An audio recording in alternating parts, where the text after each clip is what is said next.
ჯასტინ მილერი ფერწერას თბილისის სამხატვრო აკადემიაში ეუფლება. საქართველოში შეერთებული შტატების მთავრობის სტიპენდიით ჩამოვიდა.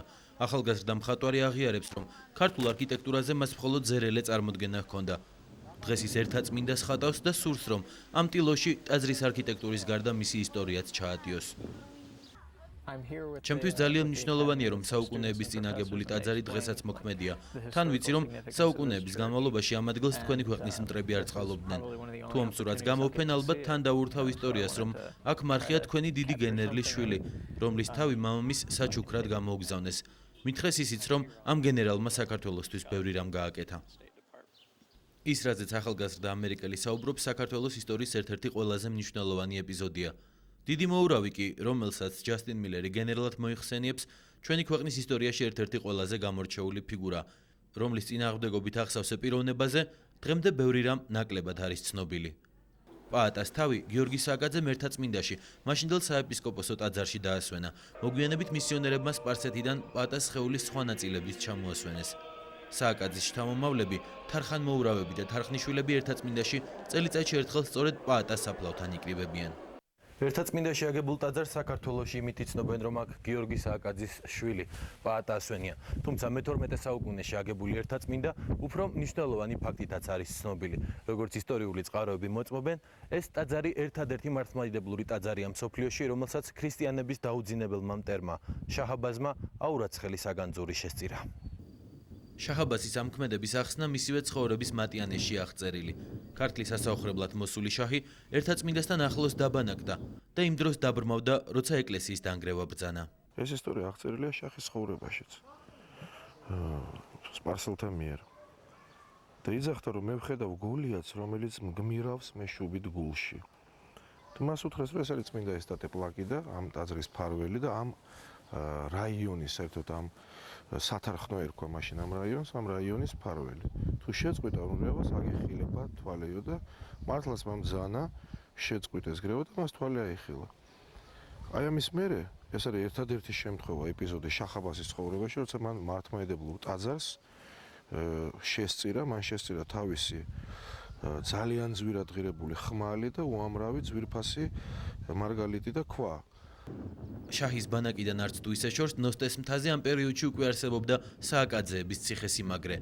სააკაძეების გვარი, რომლის წარმომავლობაზე სხვადასხვა ვერსია არსებობს, მე-14 საუკუნის მიწურულს ეკონომიკურად უკვე ძალიან შეძლებული იყო. გავლენა მათ სამეფო კარზეც ჰქონდათ. გიორგი სააკაძის მამა ფინანსთა მინისტრი, მისი ძმა კი მეფის კარის პრემიერ-მინისტრი იყო. სიმონ მეფის წყალობის წიგნი, რომელიც დათარიღებული 1594 წლის. აი სიმონ მეფე აღნიშნავს ერთგულს მრავალფერად ნამსახურებ ყმას გიორგი სააკაძეს. ეს მაშინ, როდესაც მამამისი არის თბილისის მოურავი, არის ვეზირი და არის მეფის სალოროს ხელმძღვანელი. სიმონ მეფის სამეფო კარზე გიორგი სააკაძის გავლენა დიდი იყო. ამ პერიოდში მიიღო მან თარხნის წოდება, რაც გიორგი სააკაძეს თითქმის განუსაზღვრელ პრივილეგიებსა და თავისუფლებას ანიჭებდა. ის დაინიშნა სამეფო ტახტის მემკვიდრის ლუარსაბის აღმზრდელად, საბრძოლო მოქმედებებისას კი ქართლის ჯარის მხედართმთავრად. სააკაძის ასეთი აღზევება ქართლის სხვა დავადებს ნაკლებად მოსწონდათ, მით უმეტეს რომ პიროვნული სიძლიერის გარდა თავადების შეშფოთებას გიორგი სააკაძის იმ დროისთვის რევოლუციური შეხედულებები იწვევდა. გლეხი კაცი რომ ამოწყდეს დაიზაბუნდეს საქართველო. მაგას ძალიან კარგად ესმოდა, თუ გლეხობა არ იქნებოდა ძლიერი, ვერ იქნებოდა ძლიერი საქართველო. რატომ ეყნობდა აზნაურობას? იმიტომ რომ აზნაურობა იყო ის ძალა, რომელიც მომხრე იყო ძლიერი მეფის ხელისუფლებისა, იმიტომ რომ წინ წასვლის საშუალება ჰქონდა. სამეფო კარის ინტრიგებისა და შეთქმულებების გამო სააკაძე იძულებული გახდა ქართლიდან გაქცეულიყო. ისტორიკოსები ირწმუნებიან, რომ სხვა გამოსავალი დიდ მოურავს არ ჰქონდა. თუ სააკაძე ქართლში დარჩებოდა, დაიწყებოდა შიდა ომები, რაც ისედაც სუსტ სახელმწიფოს კიდევ უფრო დაასუსტებდა. ეს საკუთარ იდეებზე უარის თქმას ნიშნავდა. ამ იდეების ერთგულმა სააკაძემ კი შაჰის კარზე წასვლა და სარწმუნოების შეცვლა არჩია. ისტორიისთვის ცნობილია ისიც, რომ მაჰმადიანობა სააკაძემ მხოლოდ ფორმალურად აღიარა. სიმონ მეფემაც მიიღო მაჰმადიანობა. ვახტანგ მე-6-ემაც მიიღო მაჰმადიანობა. ვახტანგ მე-5-ემაც მიიღო მაჰმადიანობა. არ არსებობდა სხვა გზა, შენ თუ გიდა მიაღწიო რაღაც მიზნებს, არ შეიძლება რომ არ ახვე იმ კალაპოც რომელიც ესე იგი ეუბნება რომ შენ თუ გინდა ეს გააკეთო უნდა გააკეთო ეს აი უყურეთ რასტერს პიეტრო დელავალე მიუხედავად იმისა რომ მაგასო მაჰმედიანობა ჰქონდა მიღებულიო ისო დადიოდაო ქრისტიანულ ეკლესიაში ლოცულობდაო და შაჰაბაზი იმდენად აფასებდაო რომ არც მაგაზე არაფერს ეუბნებოდაო სპარსეთში გიორგი სააკაძე დღესაც ახსოვთ. მოურავ ბეგი, მორაო, მეხრაბი. ამ სახელებით მოიხსენიებდნენ დიდ მოურავს აზიის სხვადასხვა წერტილში, სადაც სააკაძემ საკუთარი კვალი თითქმის ყველა ქვეყანაში დატოვა.